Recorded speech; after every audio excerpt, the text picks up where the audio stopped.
What's up, everybody? Welcome to the show. Welcome to another Wednesday afternoon. This is the remake of The Magnificent Seven, directed by the genius filmmaker Antoine Fuqua. Hang out with us, guys. We're going to break down the whole thing for you. We have a ton of fun games to play today.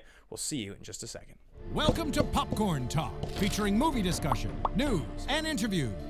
Popcorn Talk. We talk movies. And now, here's Popcorn Talk's Action Movie Anatomy. Boom! What's up, everybody? Oh! It's the remix! We're back! It's training day! We're doing it again! The bait and switch, guys. We've decided to abandon the Magnificent Seven and cover training day again. Once again. Just kidding, guys. This is The Office. I didn't even realize, until that both of them were on screen together, I was like, oh yeah. Right. Training day. You're like, there's a reason we did training day 2 weeks ago. I don't know what it was. I'm slow. Guys, welcome to the show. Welcome to Action Movie Anatomy on the Popcorn Talk Network, the online broadcast network dedicated to talking movies and all things movie related. I'm your host, Ben Bateman, joined today by my excellently dressed co-host, Mr. Andrew Ghai. 95 cents, 4 pennies.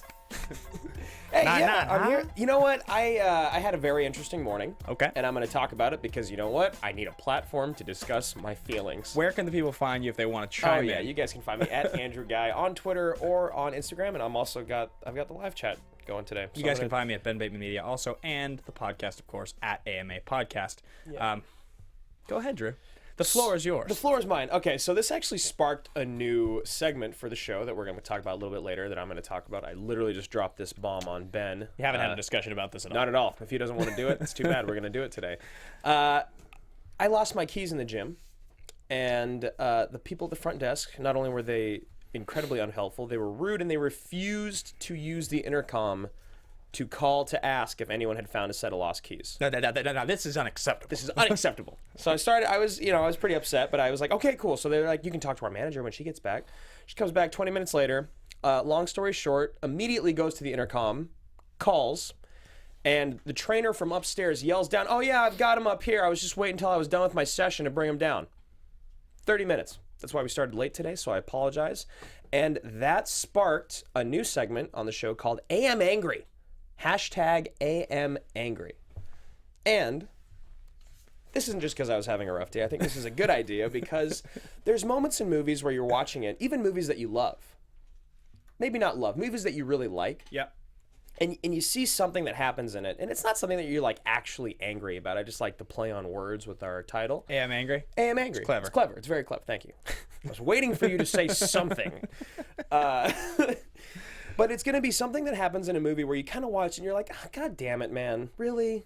Come on. Either it could be something cliche or something you saw coming, or a twist that you think was completely unnecessary, or a character. I mean, sometimes you and I have this discussion about Interstellar. Yeah. And how even though Matt Damon's part in the film feels necessary because the movie would stagnate for too long, I think. Right. It's kind of one of those things like, why does he have to be a bad guy? Why does he have to be an asshole? Like, it's not that you were angry, but maybe that might be your hashtag AM Angry if we were to do Interstellar. What is Matt Damon doing in this movie? He wasn't even billed. Why him? Yeah, Could be anyone. So that's a segment that I want to talk about later on the show. And let's get back to the normal show. Thank you for venting. Thank you. Thank you for letting me have my moment, everybody. You. I had something I wanted to add. I should have done the whole thing in Vincent D'Onofrio's voice. So, guys, Action Movie Anatomy is a show that we talk about action movies. This is episode 73, maybe, something like that. I feel like we're higher than that, but yeah, it's got to be right around there. We're into the mid-70s now. This is The Magnificent Seven, the remake of, well, it's like a third edition remake. So there's The Magnificent Seven in 1960, which is a remake of the 1954 movie The Seven Samurai by Akira Kurosawa. Yes.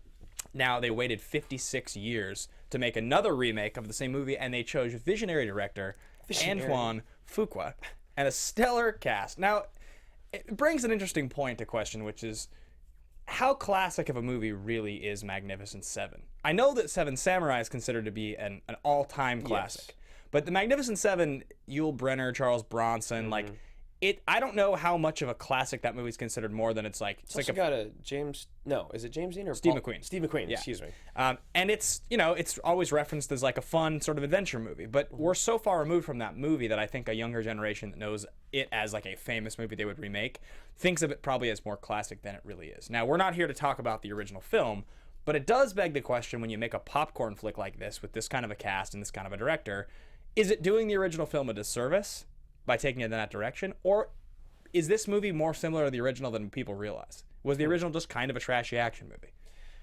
That's an interesting point. So, Seven Samurai, I'll admit I haven't seen it. Right. Magnificent Seven, I think I've seen maybe once. Maybe. I saw both of them in middle school. Okay. And I saw them close to each other. Yeah, and it was, so I'm saying maybe it could have been 15, 20 years ago.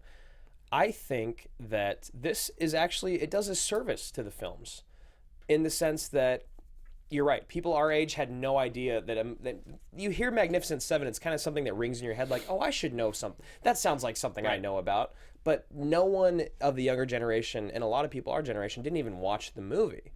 So even if this movie is good or bad, which we were going to discuss on this show, I think that it's going to get people to go back and watch. I want to go watch the original more now than I ever did before. Certainly true.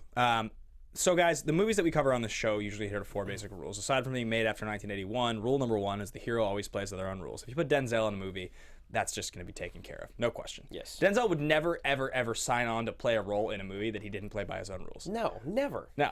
It's like in his fucking contract. Yeah, like Crimson Tide is the only thing where in the beginning you kind of see that he's like in a subordinate position, which you never even see that. Yeah, but he's 100% going to play by his own rules. And then he 100%, yeah, exactly. So always Denzel plays by his own rules. Number 2, the hero and the villain are always the smartest people in the room. They make the villain in this movie, Peter Sarsgaard, kind of a bitch. He just doesn't really. He's one of these cardboard villains where he's not particularly smart. He's just evil. Yeah, he's just pure evil. Which I think is actually a little bit of a fail on the movie's part. I do too. I really do too, especially because they have this rich backstory. Spoiler alert, by the way. This whole thing is a spoiler alert. I feel like we've already ruined so much. Yeah, but I mean, you guys don't it's watch a the episode show. unless you haven't seen the Magnificent Seven. My point behind this is that, there is such a rich, evil backstory behind why Chisholm is after him the whole movie. Right. That they try to kind of, hide. They don't want to allude to it. That I think that's the misstep right there. Like you're saying, they make him just like this evil, just filler. The story that they have with Denzel being hung and his mother being raped and his sisters being murdered, tell us about that. Show us that to make me really hate him. Because by the time you find out about it, it's just it's the end. Yeah, it's like, who cares? Yeah, absolutely. So anyway, I would say that he is definitely the smartest guy in the room, but is Bo the smartest guy in the room? I mean, I guess there isn't another character that is. I guess he has to be, because if A is B, then B is C, then A is C. So he has enough money to live in this mansion in Sacramento, and he can hire hundreds of men. I was never told there'd be math. I never told him I cannot do this.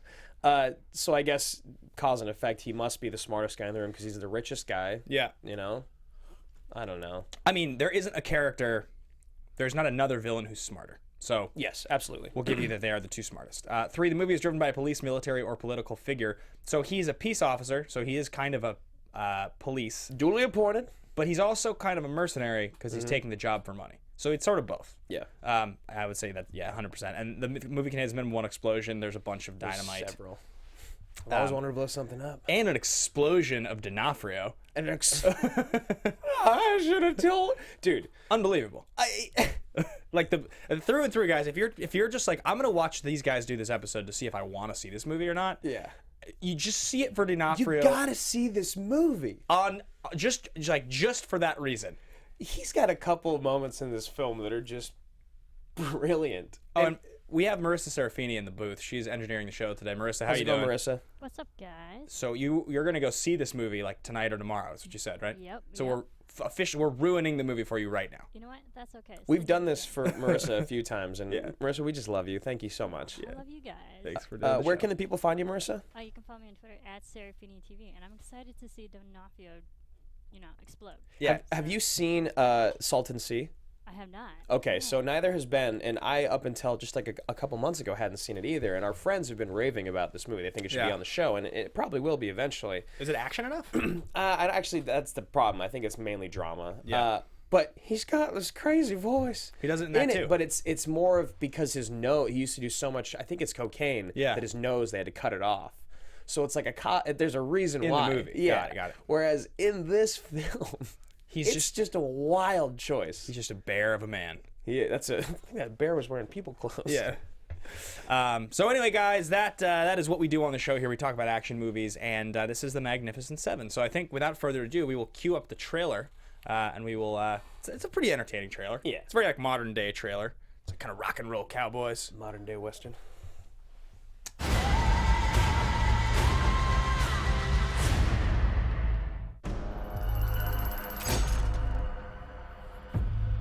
Sam Chisholm. They all have different names in the original film. Man carries a gun, he tends to use it. Dan, you dead? Pity. I had just ordered a drink from that man. Took a job looking for some men to join me. Is it difficult? Impossible. How many you got so far? You and me, Who's she? we work for her. Good Lord. That's right. Did you love her, or did you? How did you feel about her? She was fine. I thought she was attractive. Did a fine job. Take everything we have. You So know, you seek revenge. I seek righteousness, one of the good lines. but I'll take revenge.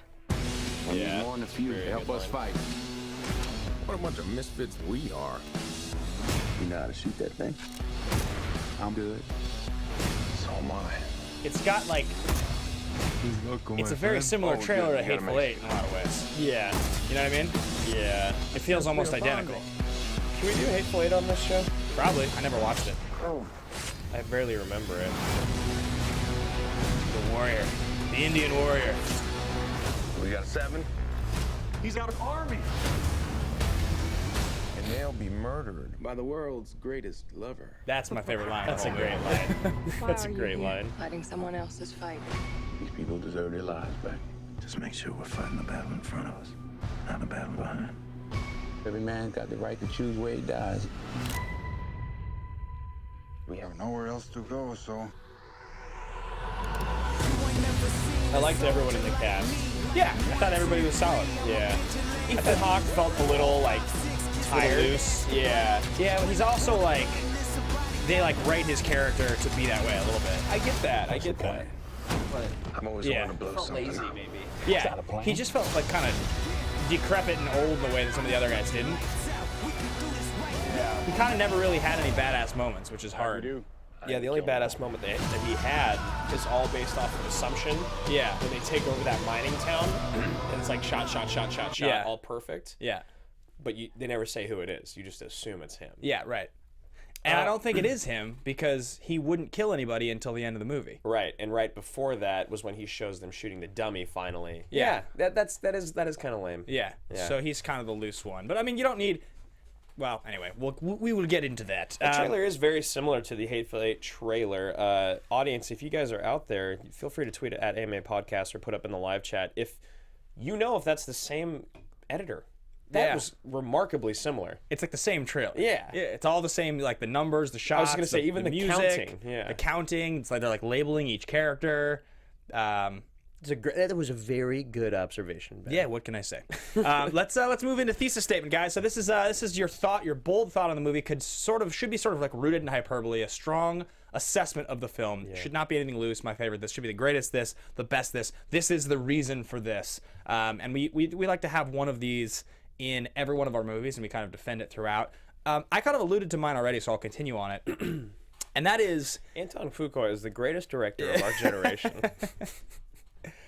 And that is that I think that the choice to put Antoine Fuqua directing this movie at this point in his career, when it's clear what kind of movies he makes, is a direct assessment of the quality of the original film. And I think downgrades the original film from being a true classic to just a period piece adventure movie from its time. And I think it actually reflects negatively on the original movie because I didn't think this was a bad movie. I enjoyed this movie. But it's about as forgettable as Any movie. Yeah, and in some ways it's even more forgettable than his good movies. Yeah, because it's got such a star-studded cast and it doesn't stand out. Yeah, like I was thinking about this movie and like Equalizer I only saw once, but I really enjoy it. Even though like Equalizer is a smaller movie than this, but Equalizer is like very entertaining. It's like it like does what it's supposed to do. London Has Fallen, the first time I saw it, really like as cornball as it was, London Has Fallen kind of stuck with me.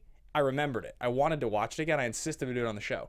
This movie, and granted, it is always difficult to watch a movie the first time and have like a really strong feeling on it. Absolutely. But I really, going into the movie, I was like, I wonder if he's going to try to make this a little bit more of a drama, have a little bit more depth, maybe a little more weight. But it was just action that was forgettable. Good performances from a bunch of really sweet actors, and like a bunch of really forgettable scenes. Like it just kind of felt like popcorn. Yeah, absolutely. I think it's the biggest movie Fuqua's ever made too. The budget is pretty damn big, and you know, for what it is. And Fuqua, I mean, Southpaw is big in a different way. Yeah. That one was like gunning after an Oscar big. Yeah. Which How'd we all that saw go? how that went. Yeah. Yeah, man. I it's funny when you're saying all that. I think I want to change what I said in the beginning, because I looked at it from the point of view of someone that's never seen or doesn't remember Magnificent Seven. And it's true, when movies get remade and the remake isn't that good and the original isn't like Best Picture nominee or winner, Yeah.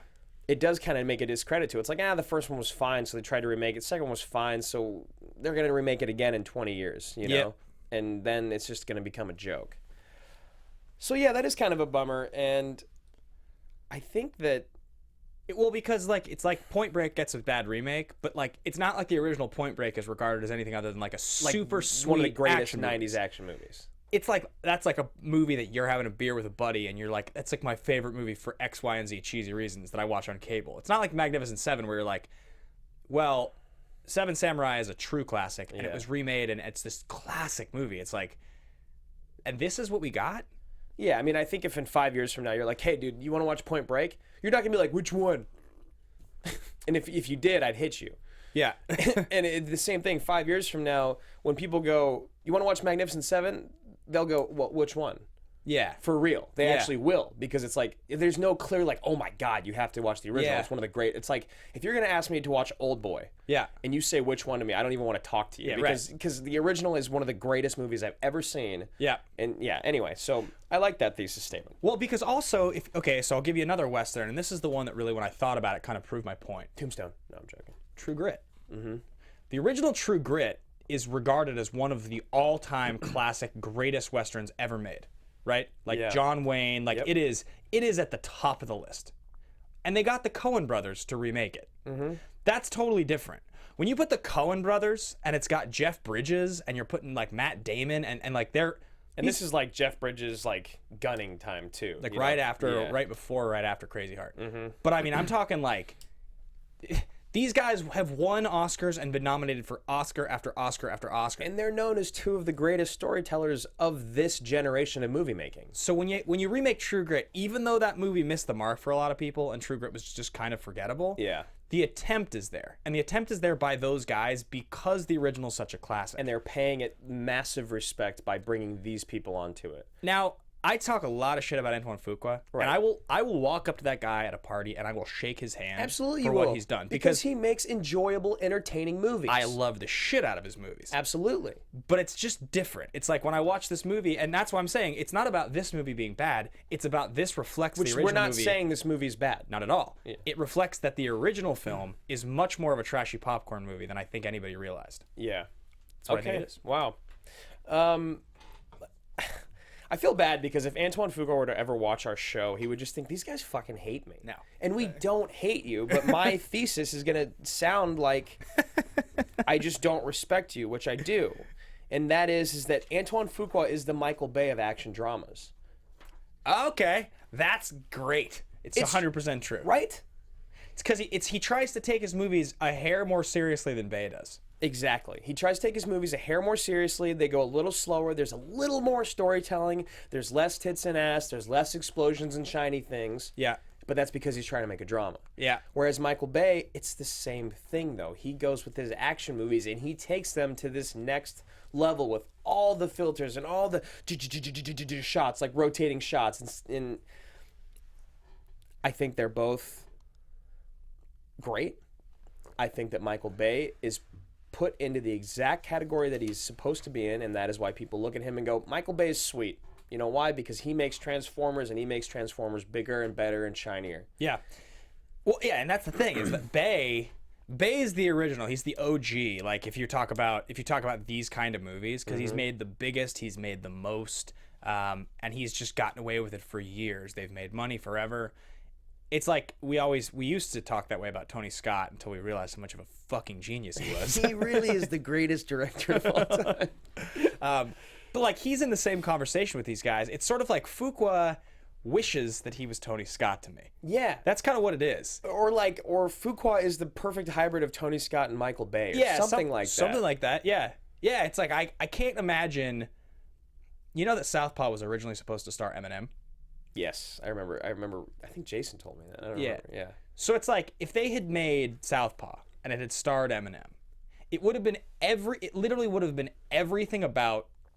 Like, that would have been Antoine Fuqua to the max. Let's put 50 Cent in the movie and also Eminem in the movie and also bill it like it's going to win Oscars. Yep. Like, I guess maybe it got that billing a little bit more because it's Gyllenhaal. Right, but you just described Training Day. Let's throw Dr. Dre and Snoop Dogg in and throw in Denzel because he's going to win an Oscar. Yeah.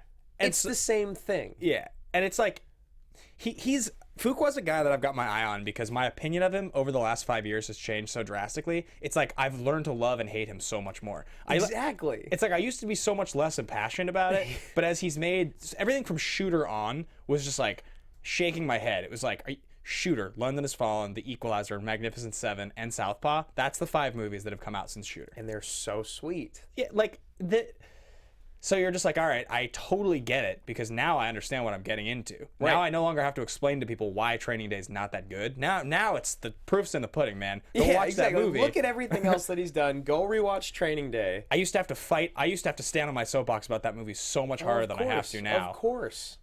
But also, now that I feel like it's kind of like the Peyton Manning versus Tom Brady argument, it's like it's the whole like once people stopped fighting anymore that Peyton had a chance to be in the same conversation as Brady, once they just gave up. There's still people that argue that, but yes. Well, I feel like the general consensus absolutely is it's Tom Brady and Belichick are greatest quarterback, greatest coach, greatest coach quarterback combo. People came around on it. Now, as the huge Tom Brady fan, I just get to be like, yeah, I like Peyton Manning. I'm a fan of him. I am a total fan of Peyton Manning, whereas I used to despise him because I used to feel like I had to argue against him. Yeah, so now it's like, yeah, I like Antoine Fuqua's movies. They're fun. Exactly. They're fun. I'm a fan of Fuqua. All right, let's move on. Those are great. Guys, let us know if you have any thesis statements. And again, we don't dislike Antoine Fuqua or this movie. These are just our thoughts.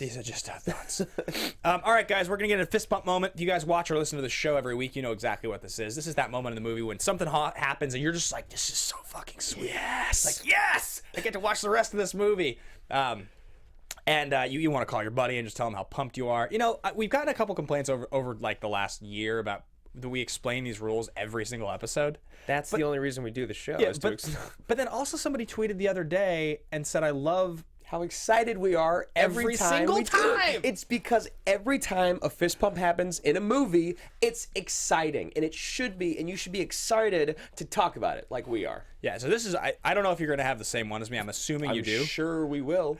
Because in the theater, the minute you see Vincent D'Onofrio in this movie, it's a literal like get up and cheer moment. Yeah, it's like a get up and cheer belly laugh moment where everyone in the theater kind of looks around at each other like, this is awesome. But I think it's totally intentional. Oh, absolutely. 100%. You basically, D'Onofrio's he's the 6th guy.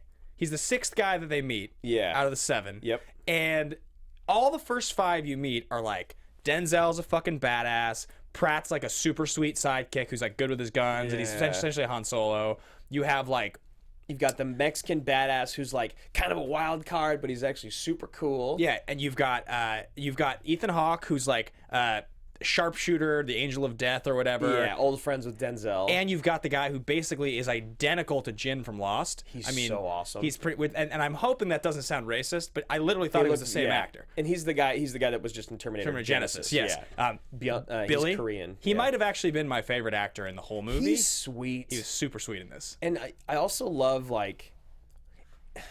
There's so many times so here's a great example. Black Widow in the Avengers movies, you're like, she's dead. She should be dead, dead, done, no chance. Yeah. All the time. And it's because she's like fighting with her hands against like a superhero, right?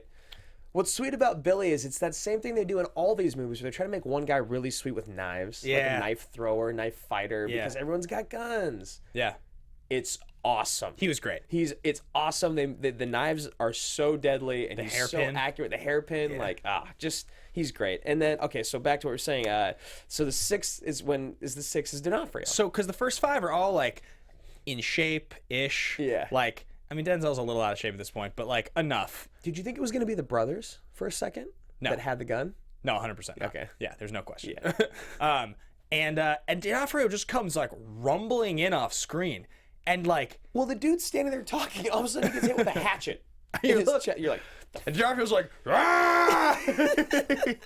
He's running, and he's wearing like a bear skin. Yeah. And he's like lumbering. He's such a huge man. and he just crushes the guy's head with his boot. And I just couldn't stop laughing. And then he starts talking. He's like, I've been tracking those guys for 3 days. Like, He made this choice to have like the high pitched voice. anytime that he talked, you lost it Yeah. in the movie the whole time. I couldn't help myself. Brilliant. It was like listening to Bob with tits from Fight Club, It was. Yeah. It was just like that, but higher pitched and more crackly. and without tits. And being just gigantic. A bear of a man, literally. Literally. So yeah, that was mine too. And actually my other fist pump, because right when that happened, I looked over, was like, you're like, yeah, that's our fist pump. yeah. There's no. The other one was another D'Onofrio moment. And it's when they go to take over the town the first time. Yeah. And you and I both love this part. It's when he spears the dude on the horse from off the deck. Because so there's something brilliant about watching a gigantic man that looks fat, out of shape, and unagile to move like Chris Farley and Vincent D'Onofrio do. Yep. And to see him just like scurry across that deck and launch off, just amazing. Yeah. Yeah, 100%. I would say, I mean, Pratt has a bunch of sweet lines. None of them really are fist pumps for me.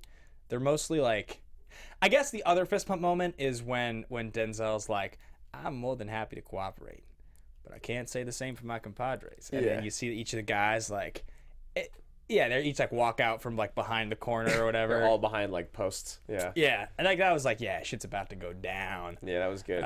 So that would be my other fist I pump moment. loved the moment when it might even be one of my favorite lines, but I don't think it is my favorite, so I want to talk about it now. It's after because every guy kind of has their introduction to them being awesome. Yeah. And Chris Pratt's is after he leaves the card game and he gets held up for the money and stuff by the guy and his brother, and he does this long card trick, and he ends up shooting the brother, kills him, and then he shoots the guy, or he messes up the guy. Does he shoot him? He shoots his ear off. Yeah. And there's this moment about this sincerity that we always talk about with that like leading man charisma. Pratt's where got he's it in spades, he's man. just joking around, having fun, he's kind of badass, but then he says this one line at the very end. Yeah. And it was that moment where I was like, oh man, you do have it, because that's awesome. And he's all joking around. He's like, I really wish I didn't have to kill your brother, but he shouldn't have touched my guns. Yeah. It just got real serious, like no joking, Yep. and then it's cut, and I was just like, that guy. Yeah. I like that guy. I wrote that down as well. I Oh, almost did brought you? it up. Yeah. Okay, cool. Yeah, I totally agree with you. I think Pratt has really, vaulted into that conversation now, where he's just like, he's that guy. He's the guy right now. Yeah, he is magnetic on screen. Yeah, guys, it's hard to be one of those guys, and you don't get to be that guy very easily. People get it for a year or two, and obviously the greatest of all time are the ones who just do it for years, repeatedly. Yeah. But Pratt seems to be on a pretty nice roll right now, and he's not oversat, which is perfect, because our next thing is our star profiles. I didn't realize that he really doesn't oversaturate himself in the market. yeah, not yet. Not yet. Have you seen the trailer for Passengers yet? No. That's gonna be the one. That's the one, yeah, because it's him and Lawrence, and I already feel like she's already doing it. Oh no, not like the bad one. That's Oh. the one, like that's gonna be the one. That's gonna be like the Pratt movie that people are like. Oh, really? Yeah, it's gonna be so good. Are we talking about the same one? Passengers, it's the one where they're like, It's him and Jennifer Lawrence. yeah, Yeah, okay. and they're it's like they're put into hibernation for like 100 years with like the Right. human race to go to like another planet or something like Right, that. right. But they wake up like 80 years early, and just the two of them. And it looks insane. Well, and the script had been like kicked around for a long time in Hollywood as like one of the scripts, like one of those blacklist scripts, like the one everyone wanted to make. Right.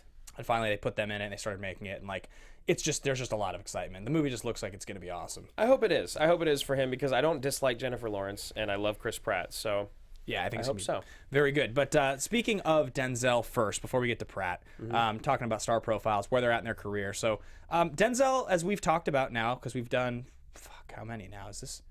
Have we done more Denzel or more Cruise movies? Wow, I think Denzel might have beaten Cruise on our list now. This chair is absurd. This chair is absurd. We got Training Day. Yeah, I mean, you got Training Day, you got Deja Vu, you got Mag 7, You got Pelham.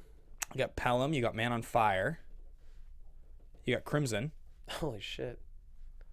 Um, And you know what? There's one thing about Denzel that I feel like when we talk about Cruise and some of these other guys, I could just talk about Denzel forever. I mean, I could talk about yeah. Cruise forever too, but I don't feel like we like murder it with Denzel like we do with Cruise. You know? yeah, It's like overkill. I mean, maybe that's all of them. I think that's the 6 we've done. So with Cruise, you've done MI 3, 4, and 5. and Minority Report. So that's 4. Edge, Minority. 5. Oh yeah, he beats him because Edge, Minority, Reacher, Oh yeah, Reacher. Samurai. Wow. So they're definitely the guys we've covered the most on this show. Is it 7 each? Is what we've done? It could be tied. I think it's tied. Top Gun. And Top Gun. Yeah. No, I think Cruise wins. What a shocker. Yeah. 8 Cruise and 7 Denzel. 15 of the 73 movies. Hey, man. They've made some of the 15 of the best action movies in the last 20, 30 years. Yeah. And it's only going to get worse because we've got Jack Reacher 2 coming up in And Equalizer 2 weeks. That's not till 2017. I don't care. Okay, so Denzel Washington here. We got Flight in 2012. Which I like a lot. I think Flight's very good. Very good. He got the Oscar nod for the first time in a decade for that. Yep. Two Guns in 2013 and Equalizer in 2014, which is honestly becoming one of my favorites. So I've just seen Equalizer once. I should clearly watch it again. It just keeps popping up on HBO. We haven't done it on here yet. No, I know. And that'll be coming up soon. Yeah. I guess we could wait all the way until... We'll probably wait on it a while just because we've hit 2 Denzel in 3 weeks now. Yeah, I don't want to kill off all the Denzel movies. Yeah, we got to save it. So we'll do Equalizer eventually. But Two Guns I didn't watch. Did you? No. Yeah. I just, for whatever reason, I avoided it. Two Guns and Safe House are two like Denzel movies that I was just like, they just disappeared for me. It came and went, yeah. But they're movies that should be probably watched at some point. People love Safe House. Yeah, it's a popular one. And Two Guns I heard nothing good about. But No, nothing. Who's in that? Wahlberg. Oh yeah, It's him and Wahlberg. Yeah. And that's the one where on set, that was the movie that on set Wahlberg got the idea for Lone Survivor. So, Okay. But yeah, we've talked about this a lot. You know, guys because Denzel's in his 60s now. Denzel's in his 60s. So like, It's only until the very end that when he's sitting on the horse after he's taken off his coat, where you're like, damn, you look fat. Yeah. And like out of shape. And, Yeah. Yeah. But he just doesn't have. rocks it the whole movie. He just doesn't have to be. He's never had to be in shape like that Yeah, type really. of dude. I mean, even like he was like in shape back in the day. Yeah, like Crimson Tide, he's clearly in great shape. Yeah. But like he was never one of those dudes that just was like, I need to have a 6-pack and I need to be shredded all the time. No. And that's because he's an incredible actor. Amazing actor. And And he's at that point in his career now where he's like a caricature. Oh, He's absolutely. just like Denzel playing Denzel. Right, he's just a badass because he's Denzel Washington. He just gets to do that. Yeah. So, but this is phase 3 of Denzel's career. Like phase 1 is all the 80s stuff. It's Malcolm X. It's Glory. It's Devil in a Blue Dress. It's all the shit that leads up until sort of like the Crimson Tide. He starts to make that foray into action movies into the mid 90s. Yep. That's like the first time. And then at that point, he's really gunning for the lead actor Oscar, and he spends the next switches 10 over. years. And it's right around the time that he wins for Training Day. It's like the next several years become like just commercial, and that's when he made the next 4 Tony Scott movies. Right. Was between 2003 and 2009. Like all of those movies in there that are Tony Scott and not, Everything from Q, Man John on Q, Fire. Antoine Fisher, Man on Fire, Taking of Pelham, Unstoppable, Deja Vu. Just movie after movie after movie, and American Gangster's thrown in there as well. But I think we're now into the next phase of Denzel Washington, where he's no longer like a guy who's on the forefront of like teenagers' minds. Like he's not a current enough guy. So a movie like this, I mean, if you look at these last few, it's like movies for us. Flight is or Zemeckis. Flight's Zemeckis. Zemeckis, yes. And that's like an Oscar movie. Yeah. No teenager's gonna see that. Two Guns is like Denzel and Wahlberg, and that's 13. And like they tried, it didn't work. Safe House was a flop essentially in terms of like people don't Even talk though about people it. liked it, yeah. Equalizer is loved, but was not like a hit, not in a hit like this movie could be. If or it like, wasn't Denzel and Equalizer, they wouldn't be making another one. right. And then this movie, so he's kind of in this phase now where he's like making the movies that I guess he wants to make, or I guess he's like the movies that he can make, but he's obviously still A-list. Yeah, he's definitely. I mean, Denzel will never not be A-list. I love speaking like that. He will never not be an A-lister. But I think he has that one more phase in his career. At least I really, really hope so. I think he rides this for a few more years. You're talking like the Paul Newman phase? Yes. Yeah. The awesome, like, old, gray, grizzled Denzel that wins another Oscar that for a movie that you watch it and you go, oh my God, that is one of the greatest performances I've ever seen. Not like, Remember the Titans was great and so was Hurricane, so let's give it to him for Training Day. Yeah. No, like an incredible performance. So, spoiler alert, guys, later in the show, we're going to do a segment. It's going to be top 3 remakes we think Denzel would absolutely slay in the lead role. Right. So, teasing Action that. movie remakes. Correct? What did I write down? Ish. I mean, Okay. in the category. One of mine, just for the record, is a thing you're talking about. I can't wait to get there. So, Okay. Tune in, guys. Stay for the rest of the show, and we'll get to that towards the end. So let's move on to Pratt a little bit. Talk about where Pratt is. So, Gem and the Holograms, 2015. I didn't see. Did you? Neither did I. Kind of no. came and went as far as I was Yeah, concerned. I didn't know anything about it. Jurassic World in 2015, Guardians of the Galaxy. This is the big Pratt like moment. Like Yes. 2014, 2015, those two movies are like the huge ones. Guardians is like a career defining movie for Chris Pratt. It's a career defining role, everything. And the next one, it's gonna be gigantic. The second Guardians of the Galaxy.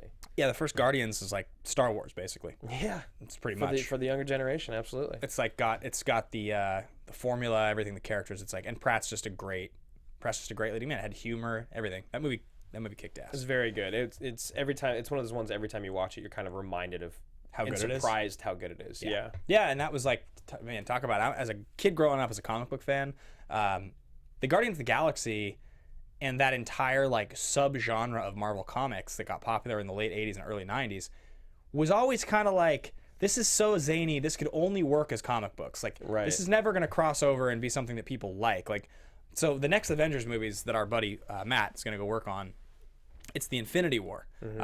And that's like, there's like the whole entire huge plot line that's basically, if you guys have ever read the comic books, it's like Thanos and all this stuff. It's insane. It's awesome. It was in the early 90s, the Infinity Gauntlet was like a very popular comic book storyline. It's really good. But from the Infinity Gauntlet came the Infinity War, the Infinity Crusade, all of the stuff with like Drax and like all the shit from the Guardians of the Galaxy stuff. Like that whole like sort of weird space pirate alien genre, just like it got really popular in comic books. But I could never have imagined growing up when I was buying those comics, like quarter comics, like old back issues in bins, that you'd someday see it. Yeah. that was going to be like the defining Marvel movie. Like the two that have come out that were the defining ones, I would say, are Avengers and Guardians. Like the Iron Man movies were all super popular, and like the Captain America movies were super Iron popular. Man kind of started it all, but yeah, I agree. But Avengers was that one, and then Guardians was like the surprise hit that people were like, this movie is just so good. I didn't think it was going to be that good. I remember thinking, I was just like, but that's what's so cool about CG and technology when it's not abused, is you can make things come to life that you could have never imagined seeing on screen. But this whole conversation with Chris Pratt and where he's at in his career and how awesome he is in this movie, I think sparks a nice, fun little top 3 for us. Okay, what do you got? And that top 3 for me is top 3 sidekicks. Okay. In films, I don't know, do you want to do action? I don't know if you do or don't. I did. I chose 3 that were from films that we've covered on the show. So I believe I did as well. Let me double check really quick. I'm gonna throw in my number 1 just because I did. think it's there's almost no chance that it's not on your list because I don't know. My list is pretty obscure. Is it? Yeah. Because my number 1 is like the obvious comp to Pratt, and that's Doc Holliday. Doc Holliday. Okay, I from like that. Tombstone. Yeah, of course. I think that was the first one that popped in my head. Yeah, I didn't and use it's- it because I knew you would. It's like one of my favorite characters of all time. Val Kilmer as Doc Holliday in Tombstone is just so good. He's just, I mean, it's just, his lines are just amazing. Everything he says, Johnny Ringo. Johnny Ringo. Yeah. So my next, or my sidekicks, I'm trying to decide what order I want to go in. All right, here we go. So my third sidekick is going to be Cicero from Gladiator. Cicero, huh? Cicero and Proximo and the German guy. It's a combination of all. It's like his supporting army around him, because they all sacrificed their lives to save him for the greater good. Cicero gets shot with arrows and hung. The gigantic German gladiator gets shot with arrows and like stabbed with spears. Right. And then Proximo gets executed. Yep. And it's just, how often do you get to see the ultimate sacrifice given by a sidekick? Yeah, not too often. Those are good. I will go next with Gosling from The Nice Guys. So are you were? It sounds like you were thinking more of like Chris Pratt playing these roles. No, I think I could totally see him playing all these roles. I think he'd be awesome. Yeah, totally. I mean, Holiday's a little bit of a stretch because he'd play it differently. Right. I think I haven't seen him take that kind of a. John Ringo. I haven't seen him just take that kind of like a risk yet. Gosling and Nice Guys is fantastic. That movie's so good. It's out on Redbox now. Yeah. Okay, guys, I just saw someone write that they'd just watched Last Samurai. So go watch our episode covering Last Samurai and go watch The Nice Guys and then go watch our episode covering it because, God, it's so good. Nice Guys was my favorite movie of the whole year. Same, still. And Gosling, just that that opening scene when he's in the bathtub and he's got written on his hand, "You will never be happy." He's just brilliant in that movie. Him trying to break into the door still. Okay. That's a lot of blood. That's a lot of blood. Got to be crafty. Got to come up with stuff on your own. My second one is Ken Watanabe in The Last Samurai. Okay, that's a good sidekick. It's a good one. It's a great one. I like my sidekicks to die. I don't know if you noticed that. Apparently so. Speaking of sidekicks dying, Dylan, you son of a bitch. Son of a bitch. He becomes the sidekick in the end. He does that redeeming. He doesn't start out that way, but by the middle of the movie, when he decides to switch, "We've been looking for this place for months. My men were in that chopper." He's the bad guy through the first half because you don't have one. Yeah, totally. And then it's Predator. I didn't know about an operation in this area. Nobody told me much. I'm telling you need to reshoot that whole movie shot for shot. Yeah. Just with you. I can do both characters. You could. This cabinet minister, was he always travel on the wrong side of the border? Gets better and better. Every time. My next one is a shout out to our episode next week. Okay. Legolas? No, not Legolas. I hate Samwise Gamgee. Samwise the Brave. How can you not put Sam on your list of sidekicks? He's the greatest sidekick ever, all times, hands down. No one beats him. Share the load. Share the load. I could just hold it for a while. Lamba spread. Lamba spread. He took it. Okay, It's anyway. that thing. That Gollum. That's a good one. It's a good one. It's a really good I'm one. very curious to see what your last one is. No, that was my 3. Oh, that was your 3. You went did first. Holiday, Okay, Dylan, yeah. Gosling. Yeah, mine's, yeah. All right. All right, let's talk a little bit of production development, the team involved in this. So, guys, we talked about Fuqua quite a bit. So, for those of you that are wondering, Fuqua started out as a music video director, directed videos for like Tony Braxton, for like Stevie Wonder, Coolio. Ended up making a film called Bait. And then followed up with Replacement Killers, which then ultimately got him Training Day in 2001. Training Day is the movie that really blew his career up and fooled everybody into thinking that he was a drama director. And Training Day, for the record, is very entertaining. It is very entertaining. It is very entertaining. Our Training Day episode from a couple weeks ago, I like watched the beginning of it and was like, "That's pretty funny. Like that's pretty entertaining It's stuff." a very good episode. And I told you this, but I have a good friend, Spencer, from a company called Don't Make This Weird, and I work with him and Jose on some products for different podcasts I do, but we had a whole long conversation a few weeks ago about Training Day and how I have a distaste for that movie being regarded as a dramatic classic. And he was like, "All right, man, all right, well, if you do it on your show, I'll watch the episode." He had never watched the show. And I sent him the link and I was like, "You should watch this." And we talked later and he was like, "Dude, I was dying laughing." He's like, "It's like my favorite movie of all time, but I agreed with all of your complaints in the episode and I totally had a good time watching it." He's like, "Great job." And I was like, that's great because it means we can cover movies people love, but at least cover them honestly. That's what the show is all about. That is what this is all about. And you and I had this conversation so many times about whether or not we're movie critics and movie reviewers. And I didn't like that title. And I don't know how you felt about it originally, but when it comes down to it, that's what we are. That is our job. Yep. We watch movies and we review them. And if we're not going to do an honest review, then fuck us. Don't watch this show. Yeah. Why? I'm not going to lie to you about a movie and be like, "Oh, Training Day is the greatest thing. Denzel deserves an Oscar." You're going to tell him, no.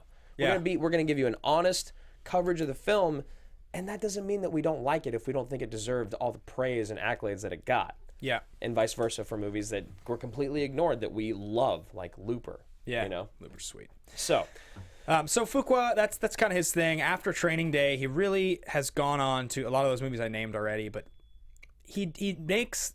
Well, we talked about him a lot today already. We can move on from him. I mean, if that's Fuqua's story. He's talented at making the kind of movies that he makes, and they're great for what they are. And if you like this show, he's probably like one of your favorite directors ever, because he directs like half the movies we cover on the show. Talking about the producers involved, Roger Birnbaum and Todd Black, as well as Todd Black and Bruce Berman. And Fuqua. So there's like 6 producers listed. The credits involved, I mean, both of these guys, there was not really a whole lot of rhyme and reason to the credits.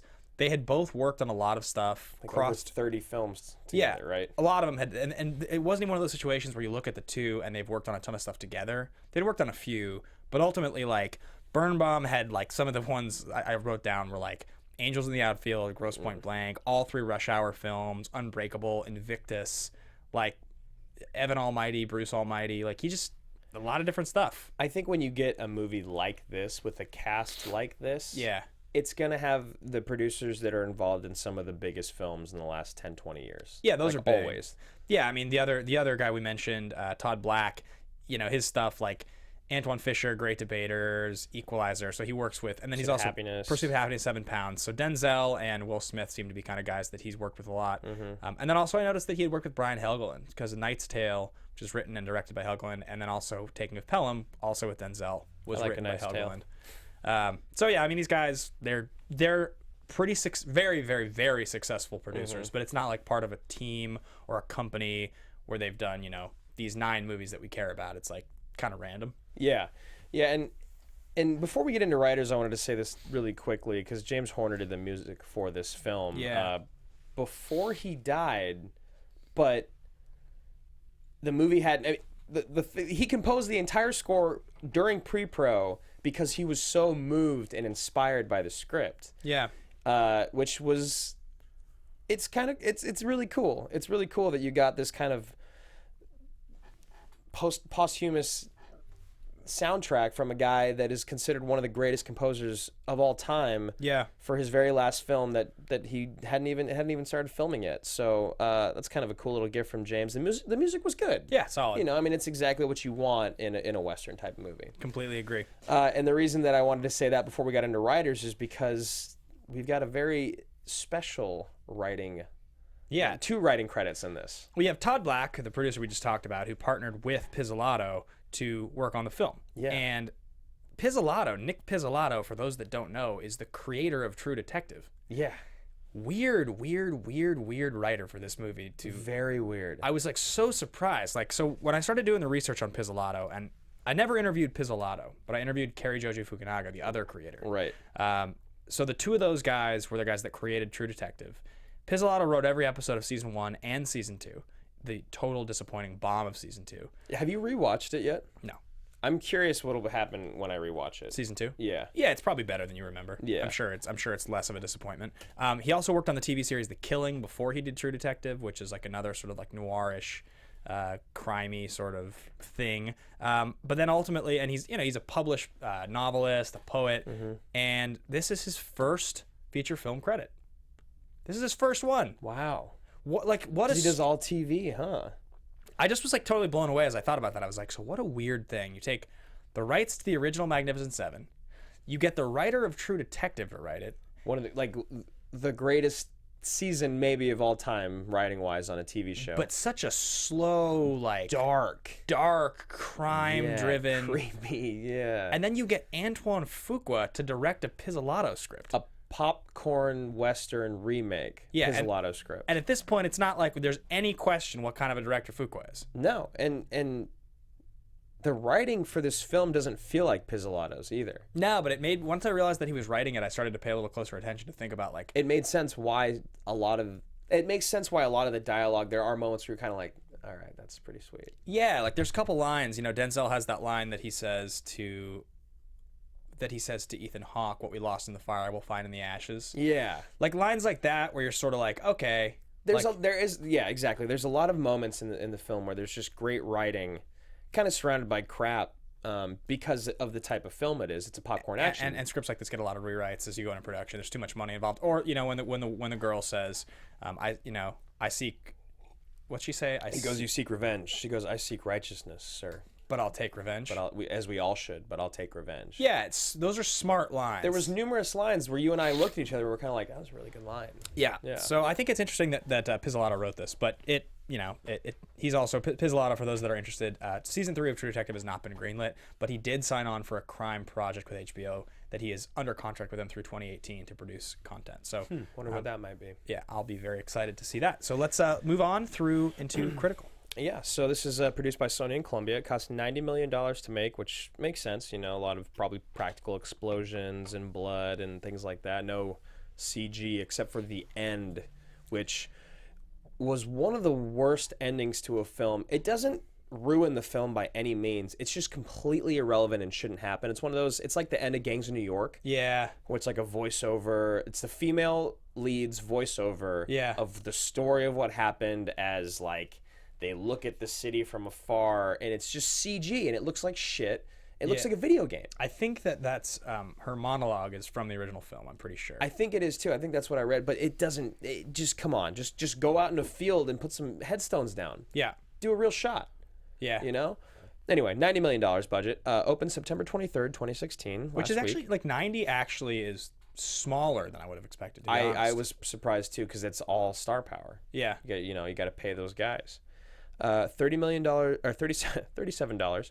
$37 million domestic, 21 worldwide for a gross total of $58 million so far, and it made 34 on its opening weekend at number 1. So I mean, this movie it'll do very well. It'll do very well, and I kind of want that to lead into our AMA question of the day because it doesn't happen a lot. We don't get a lot of Westerns anymore.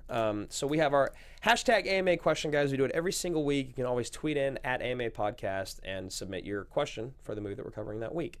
And today I decided to pick the hardest name to say. It's Steven Alzugari. I'm so sorry if I butchered that. It's a new Twitter follower. It's a new Twitter follower, at Alzugari1993. That's ALZUGARAY if you do want to find him. And if you want to find us, you guys can find the podcast at AMA Podcast, just for the record. Yes, and his question is 1 to 10, how good was it as a Western?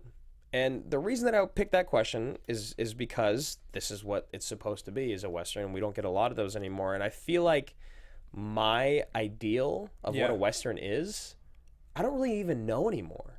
Yeah, I would say this would be my answer to that question. Below average significantly as a Western. Right. It's an action movie. It's not a Western. It has a couple. Its setting suggests that it's a Western, but it's just okay. You guys want to watch a Western?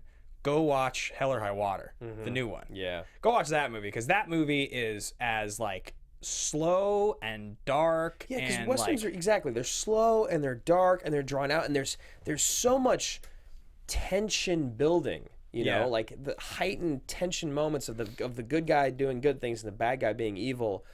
Is it To Live and Die in the West? Is that what's the Live? You're talking. Yeah, that's like the shootout at the end of that is one of the greatest things ever, and it's all because of. Wait, are you talking about Once Upon a Time in the West? Is that the shootout? That's the famous shootout at the end that they use in the Arcade Fire video. Once Upon a Time in the West has I think a pretty epic shootout. My phone is like dead, or else I'd look it up right now. Butch Cassidy has like the most famous shootout in a Western. Not talking about Butch Cassidy. That one's great, but. Okay, so then at the end of this one, there's no shootout either. Or the Wild Bunch, maybe is what you're talking about. No, it's one. I'm gonna try to look it up and see if my phone has enough battery. But this film, what do you want at the end of the movie? Is you want a shootout between the villain and the hero. Yeah. But then it seems so.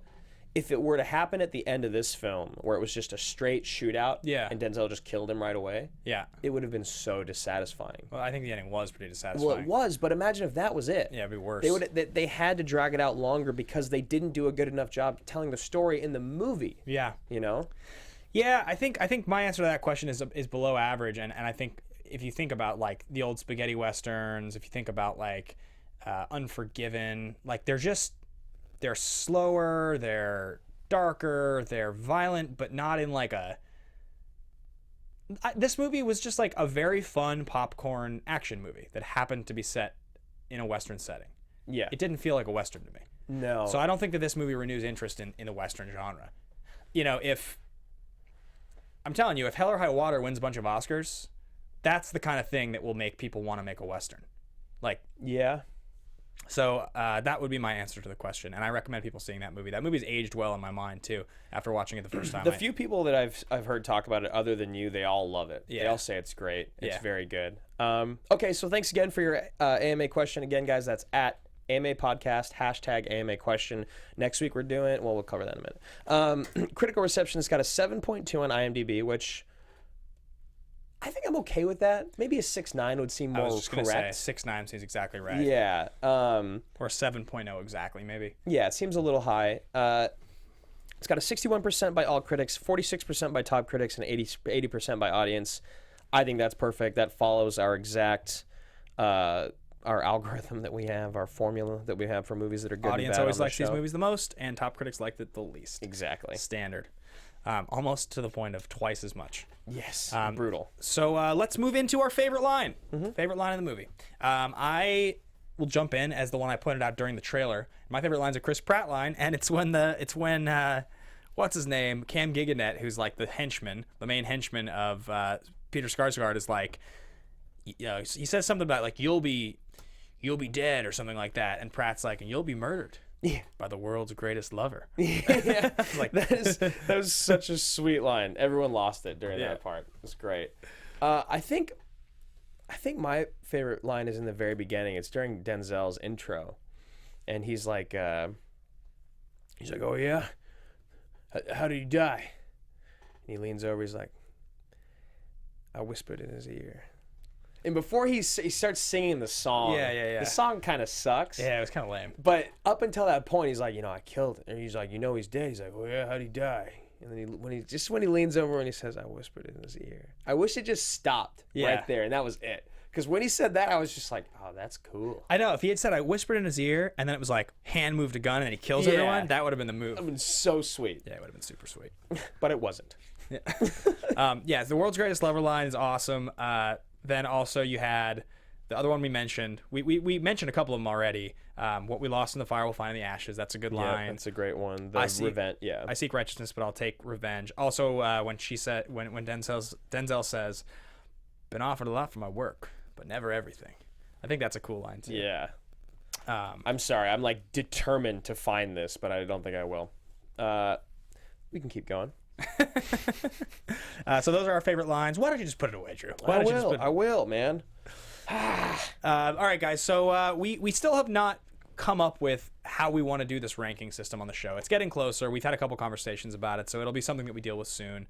But just be noted, by the time we do, we'll slot in the 10 or so that we've missed, right, and come up with a correct ranking. But until then, we'll keep filling it in with these little games that we do have. Yeah. So today we've decided to do, as mentioned earlier, 3 films that we think Denzel in the starring role of the remake would just absolutely slay. Crush. Because the thing is with Denzel, he's like Cruise in the sense that if you put him in a movie, it will probably be entertaining. Did you see that Cruise is in talks to star in this? Yeah. I thought that was funny. That's great. Denzel's better for this, though. Oh, absolutely. Cruise is a little different than Denzel in that sense. I think that Denzel's movie star charisma is better than Cruise's in some ways. Ooh. Like I don't think like I enjoy him more, but I think he's sort of like more relatable for people. Yeah. Cruise is like sort of abrasive to a lot of people nowadays, I think. Yeah. Or I mean, he used to be more abrasive. There's like Cruise has to be in specific roles where I think Denzel can just sort of get away with anything.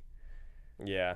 Which is, it's like Denzel and Clooney have that same thing going for them. They can kind of just do anything. Yeah, they can do anything, and they're smartest guy in the room. It never gets old or tired. Yeah. You know? So I'm going to jump in first. I think you're going to like this one.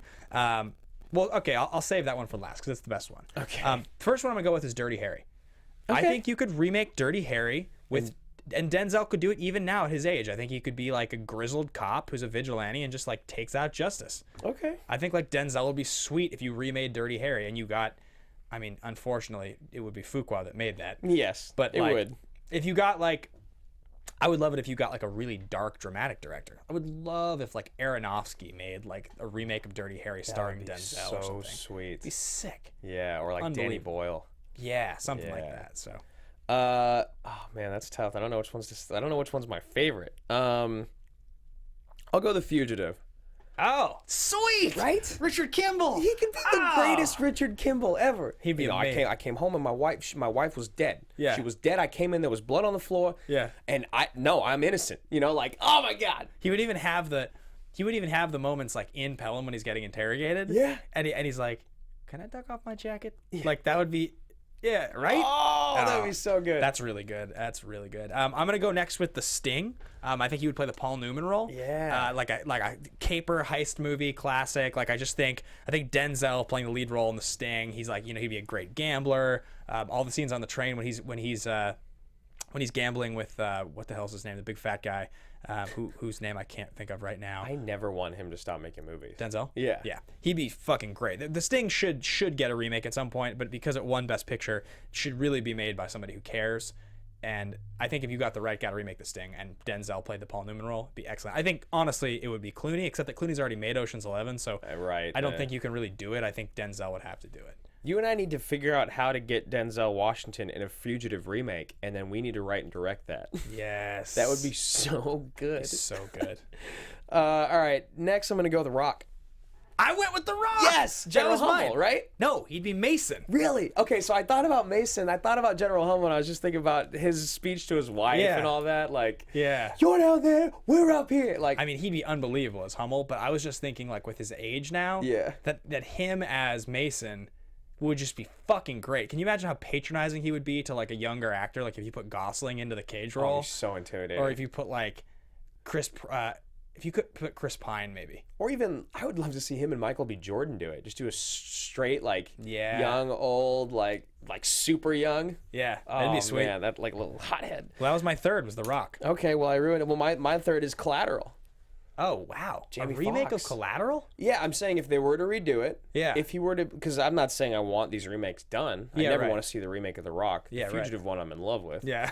But Collateral, if it would have been him instead of Jamie Foxx. Yeah. I think he'd be so sweet in that role. A little older, a little like. Yeah, it doesn't really make a difference the age. No, a little worn out on the job and just like a good guy.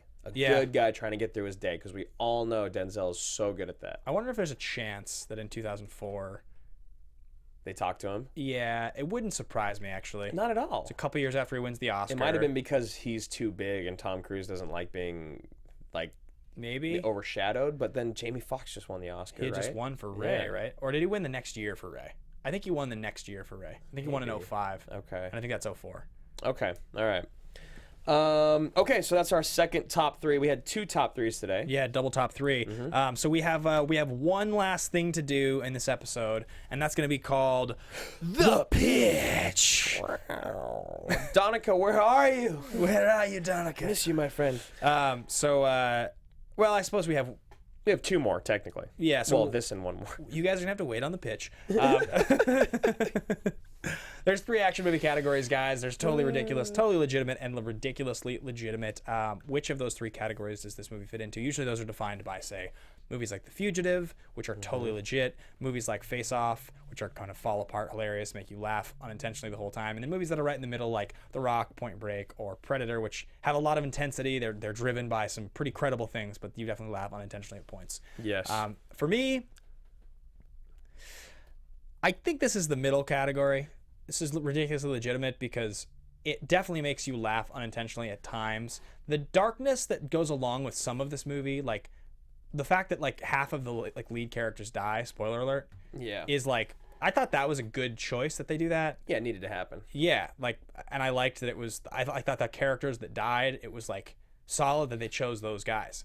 For instance, if they had just killed Red Harvest, D'Onofrio, they had killed the Mexican guy whose name I can't think of right now. Yeah, I can't remember his name either.